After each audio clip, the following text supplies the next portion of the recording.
ઇતિહાસ લખાશે, સમગ્ર ગુજરાતમાં ઇતિહાસનું લખવાનું કામ થશે અને જ્યારે આમ આદમી પાર્ટીના ઉદયની વાત થશે ત્યારે સાહેબ તમારા નર્મદા જિલ્લાનો ઇતિહાસ લખાશે કે સૌથી પહેલી તમારા નર્મદા જિલ્લાનો ઇતિહાસ લખાશે કે ગુજરાતમાં આમ આદમી પાર્ટીના ઉદયમાં સૌથી પહેલી જિલ્લા પંચાયત ક્યાંય બની હોય તો નર્મદા જિલ્લામાં બની હતી અને કાયમી માટે સુવર્ણ અક્ષરોમાં તમારા જિલ્લાનું નામ લખાવવાનું છે, તમારા આગેવાનોનું નામ લખાવવાનું છે, તમારા બધાનું નામ લખાવવાનું છે. એના માટે તમને બધાને અભિનંદન પાઠવું છું સાહેબ. અમારે જિલ્લા પ્રમુખ છે નિરંજનભાઈ અને જિલ્લા પંચાયતના પ્રમુખની જેમાં અત્યારે નવી તાજેતરમાં વરણી થઈ છે, આજે જ વરણી થઈ છે, એમને તાળીઓના ગડગડાટથી વધાવો. નવું નેતૃત્વ ઊભું થયું છે સાહેબ. નવી વરણી થઈ છે, આજે જિલ્લા પંચાયતના પ્રમુખ બન્યા છે. અત્યાર સુધી બીજા પક્ષના જિલ્લા પંચાયતના પ્રમુખ પાસે આપણે જવું પડતું હતું, તાલુકા પંચાયતના સદસ્યો પાસે જવું પડતું હતું, એમની પાસે ભીખ માંગવી પડતી હતી. હવે તો આપણા બેઠા છે અને આપણા જ આપણને આપવાના છે. ખુશીની વાત છે અને વિશેષ બીજી કોઈ ચર્ચા ન કરતા હું આપને એટલી જ વાત કરીશ કે આજે ઇતિહાસ બન્યો છે. માનનીય ચેતરભાઈ ના નેતૃત્વમાં, એની આગેવાનીમાં, એની કુશળતાની અંદર જે કંઈ પણ બન્યું છે એનો રાજીપો છે અને અહીંયાથી ભાજપને લલકાર ફેંકવા માંગુ કે આ વખતે સ્થાનિક સ્વરાજ્યની ચૂંટણીમાં તમે બધું કરી લીધું. પોલીસની તાકાત વાપરી, ગુંડાઓની તાકાત વાપરી, બધું કર્યું. જે ન થઈ શકતું હોય એ કર્યું. છતાં પણ આદિવાસી સમાજની ને ચેતર વસાવવાની તાકાત એટલી બધી મોટી હતી. તમારી તાકાતની સામે આ તાકાતે જીત મેળવી અને નર્મદાની અંદર જિલ્લા પંચાયત બનાવી. સાહેબ આવનારા દિવસોમાં અહીંયાથી લલકાર ફેંકીએ છીએ. આવનારી વિધાનસભામાં જેમ નર્મદામાં જિલ્લા પંચાયત બની એમ આવનારા વિધાનસભાની અંદર પણ આ વિસ્તારમાં સર્વત્ર તમામ જગ્યાએ આમ આદમી પાર્ટીના ઉમેદવારો જીતશે અને 27ની ચૂંટણીમાં આમ આદમી પાર્ટીની સરકાર બનશે. વિશેષમાં અન્ય કોઈ ચર્ચા ન કરતા હું માનનીય ચેતરભાઈને જ માઇક સોંપું છું કે ચેતરભાઈ જ વધારે વિશેષમાં ચર્ચા કરશે. ફરીથી આવીશ ત્યારે ઘણી બધી વાતો કરીશ. તમારા જે કંઈ પણ અહીંયાની જે કંઈ કલ્ચર છે, અહીંયાની તમારી આદિવાસી સમાજનું જે કલ્ચર છે મને ખૂબ ગમે છે, કારણ કે હું એ શાસનનો વ્યક્તિ છે, જંગલમાંથી મોટો થયો છું, મને જંગલ ગમે છે. આવનારા દિવસોમાં જ્યારે આવીશ ત્યારે ચોક્કસથી તમારી સાથે વિશેષ ચર્ચા કરીશ. હું માનનીય ચેતરભાઈને કહું છું કે પોતાની વાત રજૂ કરે. માનનીય રાજુભાઈ આપણા કાર્યકારી અધ્યક્ષ છે, ભાવનગરથી આવ્યા છે, માનનીય રાજુભાઈને કહીશ કે પોતાની વાત રજૂ કરે. બોલો ભારત, જય જોહાર. મિત્રો, આજનો આ દિવસ સુવર્ણ અક્ષરે લખાય એવો દિવસ છે.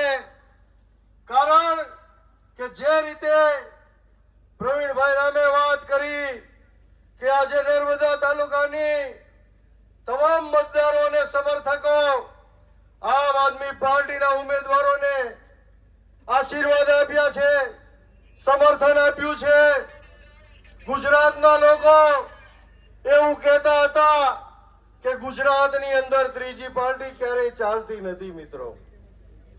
પરંતુ તાલુકા પંચાયત, જિલ્લા પંચાયતની અંદર આદિવાસી પટ્ટો, આદિવાસી વિસ્તાર, નર્મદા તાલુકો મિત્રો બતાવી દીધું છે અહીંના મતદારોએ, અહીંના લોકોએ કે ગમે એટલો તમે સામ રામ દંડ ભેદ ગમે એટલી આવી નીતિ અપનાવો, પોલીસને આગળ કરો, પોલીસની ધાક ધમકીઓ આપો, જેલમાં પૂરો, લોકઅપમાં પૂરો, એલસીબી, એસઓજી, પોલીસની તાકાત કામે લગાડો, બુટલેગરોને કામે લગાડો, દારૂની રેલમ છેલ કરો, પૈસાની રેલમ છેલ કરો. પરંતુ આ આદિવાસી જનતા, આ નર્મદાની જનતા ક્યારેય તમારા આવા ફંદાઓથી વેચાવાની નથી મિત્રો.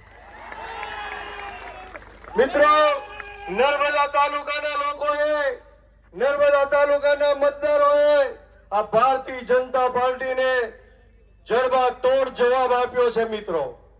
જે રીતે આ વિસ્તારના આદિવાસી વિસ્તારના સિંહ એવા ચૈતરભાઈ વસાવા એની આગેવાનીમાં મિત્રો એના માર્ગદર્શનથી, એની લોકચાહનાથી, એના માઇક્રો મેનેજમેન્ટ પ્લાનિંગથી, એની રણનીતિથી મિત્રો એક સામાન્ય કરોડો રૂપિયાનો ખર્ચો કરે એવી ભારતીય જનતા પાર્ટીને ધૂળ ચાટતી કરી દીધી છે મિત્રો. મિત્રો આ તો તાલુકા અને જિલ્લા પંચાયત છે, પરંતુ આ વિસ્તારની અંદર આપ જ્યારે આટલી મોટી સંખ્યામાં ખૂબ જ ઉત્સાહથી ઉપસ્થિત થયા છો ત્યારે મને એવું લાગે છે કે આવનારા દિવસોમાં ગુજરાતની અંદર આપની પ્રેરણાથી, આપનું માર્ગદર્શન લઈ અને આખા ગુજરાતની જનતા આમ આદમી પાર્ટીને ગાંધીનગરની ગાદી ઉપર બેસાડવાની મિત્રો વધારે વાત નહીં કરતા, આપ સૌને એટલી મોટી સંખ્યામાં જોઈ, આપનો ઉત્સાહ જોઈ ખૂબ આનંદ થયો. આપને ખૂબ ખૂબ અભિનંદન, ખૂબ ખૂબ ધન્યવાદ કે આમ આદમી પાર્ટીની સૌપ્રથમ જિલ્લા પંચાયત આપે આપના વિસ્તારમાંથી બનાવી છે મિત્રો. વધારે વાત નહીં કરતા, હમણાં જ આપના લોક લાડીલા આમ આદમી પાર્ટીના રાષ્ટ્રીય કન્વીનર એવા માનનીય અરવિંદ કેજરીવાલ સાહેબ અને ઈશુદાનભાઈ ગઢવી અને તમામ નેતાઓ ઉપસ્થિત થવાના છે. ત્યારે ફરી વખત ભારત માતા કી લડેંગે, જય આદિવાસી. આજના કાર્યક્રમમાં અહીં આપણી વચ્ચે અહીંયા ઉપસ્થિત થયેલા નર્મદા જિલ્લાના જુદા જુદા તાલુકાઓમાંથી પધારેલા સાથે ભરૂચ, છોટાઉદેપુરથી પણ પધારેલા તમામ વડીલો, માતા બહેનો, યુવાન સાથીઓ, મીડિયાના મિત્રો, પોલીસ અધિકારી મિત્રો, તમામ લોકોનું આમ આદમી પાર્ટી વતી અમે અહીંયા તમારું સ્વાગત કરીએ છીએ, સન્માન કરીએ છીએ. બધા માટે એકવાર જોરદાર તાળીઓ પાડી લો. સાથીઓ, આજનો દિવસ એ ઐતિહાસિક દિવસ છે. આ જિલ્લા પંચાયતમાં આઝાદીના 78 વર્ષ, એમાં કોંગ્રેસે શાસન કર્યું 35 વર્ષ, એમાં ભાજપે શાસન કર્યું 30 વર્ષ, અને બંને લોકોએ આપણા લોકોના કામ કરવાની જગ્યાએ મામા ભતીજાની જેમ આ જિલ્લા પંચાયત ચલાવી છે.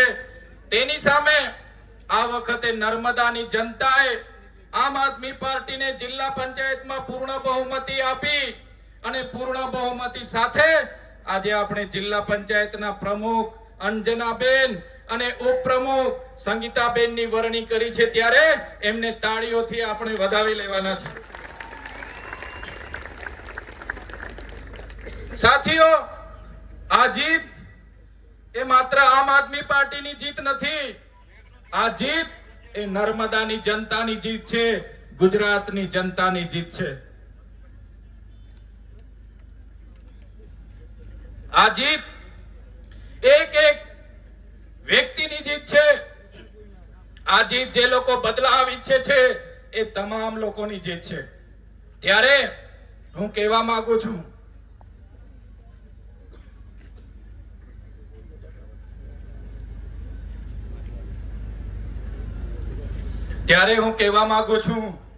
આજે તો નર્મદા જિલ્લામાં આમ આદમી પાર્ટીની જે જીત મળી છે, આ જીત થકી જે નર્મદાની જનતાએ અમને આશીર્વાદ આપ્યા છે, અમારા અંજનાબેન ને જિલ્લા પ્રમુખ અને સંગીતાબેનને તમારા થકી અમે ઉપપ્રમુખ બનાવ્યા છે. ત્યારે અમે તમને ખાતરી આપીએ છીએ, વિશ્વાસ આપીએ છીએ કે નર્મદા જિલ્લાના હરેક વ્યક્તિનું દુઃખ એ અમારું દુઃખ હશે, હરેક વ્યક્તિની પીડા એ અમારી પીડા હશે.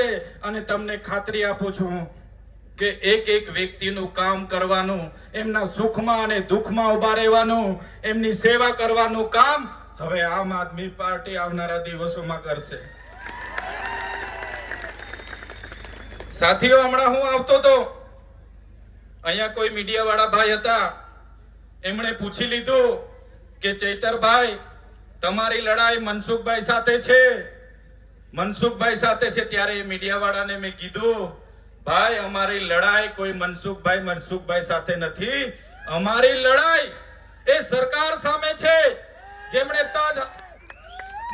3000 ની પ્રતિમા બનાવી પણ અમારા ચાપડ ગામના રોડ ની બન્યા, જેમણે કરોડો રૂપિયાના પ્રોજેક્ટ બનાવ્યા, અમારા જૂના રાજગામનો રોડ ન બનાવ્યો, અમારા તુંગડાવાડીનો રોડ ન બનાવ્યો, આરોગ્યની સુવિધા ના મળી, શિક્ષણ ના મળ્યું, અમારા બાળકોને રોજગારી નહીં મળી.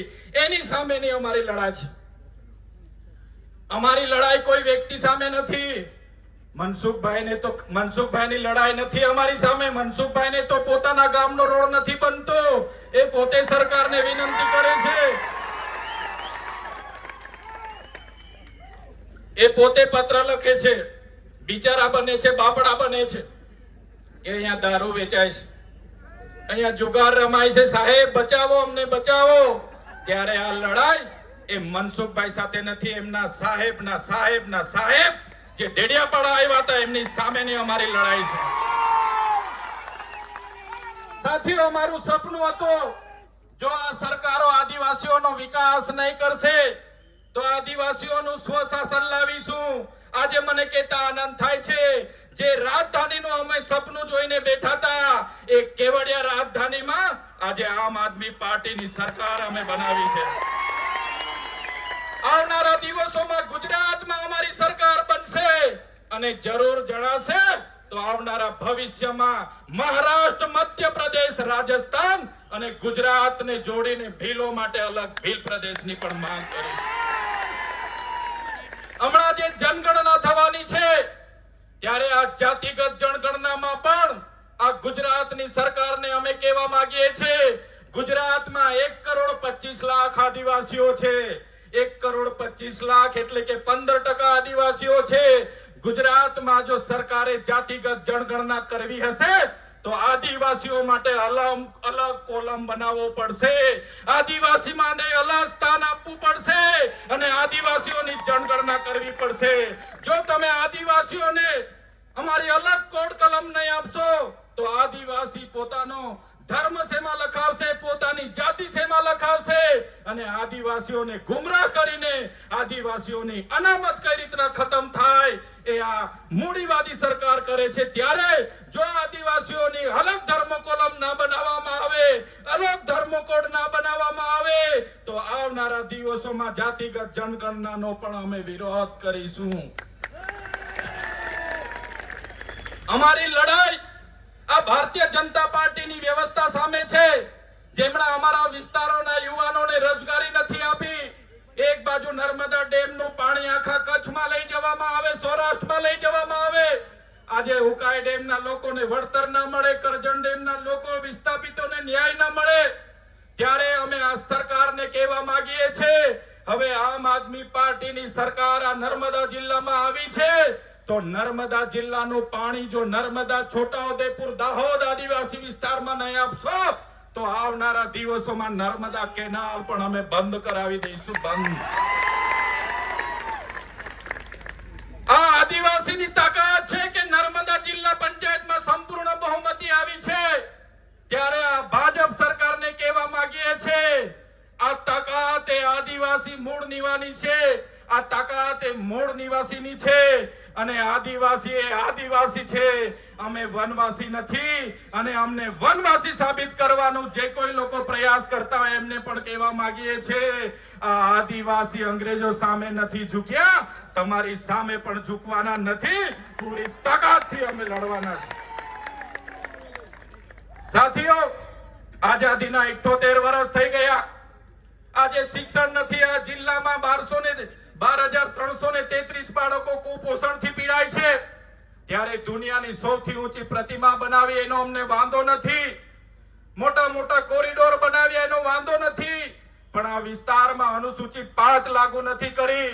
ત્યારે હું તમને ખાતરી આપું છું આ ગુજરાતની સરકાર પર અનુસૂચિત 5 લાગુ કરાવવા માટે પૈસા એક લાગુ કરાવવા માટે, આદિવાસીઓને જંગલની જમીન અપાવવા માટે, સિંચાઈનું પાણી અપાવવા માટે, શિક્ષણ અપાવવા માટે, આરોગ્ય અપાવવા માટે આમ આદમી પાર્ટી આગળ પણ લડી હતી અને આવનારા દિવસોમાં પણ લડવાની છે. ત્યારે વધારે વિશેષ શું નથી કહેતો. આપણા કેજરીવાલ સાહેબ અહીંયા આવેલા છે. અહીંયા હાજર રહેલા તમામ વડીલો, તમામ યુવાનો, માતાઓને મારે વિનંતી છે, અમારા જેટલા પણ લોકો ચૂંટાયેલા છે એમને આશીર્વાદ આપજો, એમને શક્તિ આપજો. સાથે હું પ્રકૃતિને પૂજા કરું છું, હું પ્રકૃતિને વિનંતી કરું છું, પ્રાર્થના કરું છું કે અમને એટલી શક્તિ આપજો કે આ વિસ્તારના લોકોના ન્યાય માટે લડીએ, એમને સેવાડાના વ્યક્તિના વિકાસ માટે કામ કરીએ, સેવા કરીએ. એટલી અમને શક્તિ આપે એવી પ્રાર્થના કરું છું. જે પણ વડીલો અહીંયા છે એમને પણ વિનંતી છે કે અમને આશીર્વાદ આપજો. તમારા આશીર્વાદ એ જ અમારી તાકાત છે. બધાનો ખૂબ ખૂબ આભાર, ધન્યવાદ. જય આદિવાસી, જય જોહાર.